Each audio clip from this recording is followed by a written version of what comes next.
জীবনের মানে আসলে কি? অন্যের ভালো লাগার জন্য কাজ করার নামই জীবন। অন্যের জন্য নিজেকে উৎসর্গ করে দেওয়ার নামই জীবন। নিজের ইনকাম থেকে খুশি মনে অন্যের জন্য খরচ করার নামই জীবন।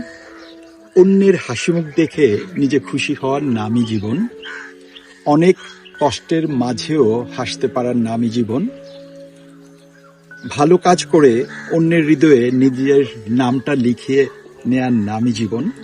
জীবনের সাথে যুদ্ধ করে বেঁচে থাকার নামই জীবন। মানুষের কাছ থেকে কষ্ট পেয়ে অবলীলায় মাফ করে দেওয়ার নামই জীবন।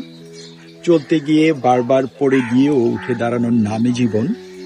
কষ্টের কথাগুলো প্রকৃতির সাথে শেয়ার করার নামই জীবন। জীবনে সবার জন্য সবকিছু করেও দিন শেষে আমার জন্য করেছো কি, এই কথাটা শোনার নামই মনে হয় জীবন।